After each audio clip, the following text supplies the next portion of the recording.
بسم اللہ الرحمن الرحیم۔ السلام علیکم ویورز۔ حضور سیدنا غوث اعظم رحمۃ اللہ علیہ فرماتے ہیں، بے شک میرا ہاتھ میرے مرید پر ایسا ہے جیسے زمین پر آسمان ہے، اور فرماتے ہیں اگر میرا مرید عمدہ نہیں تو کیا ہوا، اچھا ہی ہوگا۔ خدا کے فضل سے ہم پر ہے سایہ غوث اعظم کا، ہمیں دونوں جہاں میں ہے سہارا غوث اعظم کا۔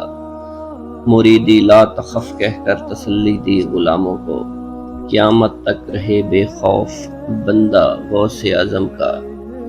اپنے مریدوں کے ظاہر و باطن سے باخبر حضور پرنور سید غوث اعظم رحمۃ اللہ علیہ فرماتے ہیں، تمہارا ظاہر و باطن میرے سامنے آئینہ ہے۔ اگر شریعت کی روک میری زبان پر نہ ہوتی، میں تم کو بتاتا کیا کھاتے ہو، کیا پیتے ہو، کیا جمع کر کے رکھتے ہو۔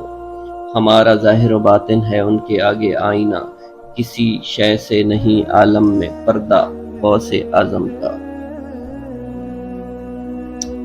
قادریوں کے لیے بشارت۔ حضرت شیخ ابو عبداللہ محمد بن قائد اعوانی رحمۃ اللہ علیہ فرماتے ہیں، حضرت سیدنا شیخ عبد القادر جیلانی غوث پاک رحمۃ اللہ علیہ اپنے مریدین کے لیے اس بات کے ضامن ہیں کہ ان میں سے کوئی شخص بغیر توبہ کے نہ مرے گا، اور ان کو فضیلت دی گئی ہے کہ ان کے مرید اور 7 پشت تک ان کے مریدوں کے مرید بھی جنت میں داخل ہوں گے۔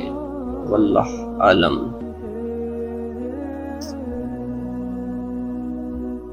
حضور پرنور سیدنا غوث اعظم فرماتے ہیں، میرے سامنے آئینہ ہے، اگر شریعت میری بات پر نہ ہوتی تو میں تم کو بتاتا کیا کھاتے ہو، کیا پیتے ہو، اور کیا جمع کر کے رکھتے ہو۔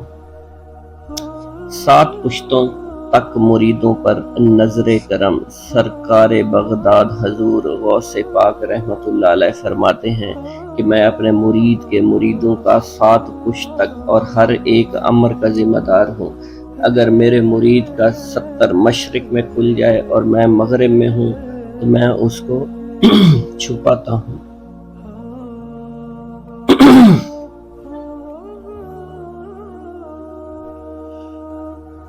کہاں ہے قادری کر لیں نظارہ غوث اعظم کا، فرشتوں روکتے ہو کیوں مجھے جنت میں جانے سے۔ یہ دیکھو ہاتھ میں دامن ہے کس کا غوث اعظم کا، یہ کیسی روشنی پھیلی ہے میدان قیامت میں۔ نقاب اٹھا ہوا ہے آج کس کا غوث اعظم کا، کبھی قدموں پہ لوٹوں گا کبھی دامن پہ مچلوں گا، بتا دوں گا کہ یوں چھٹنا ہے بندہ غوث اعظم کا۔ لحد میں بھی کھلی ہیں اس لیے عشاق کی آنکھیں کہ ہو جائے یہیں شاید نظارہ غوث اعظم کا۔ سبحان اللہ۔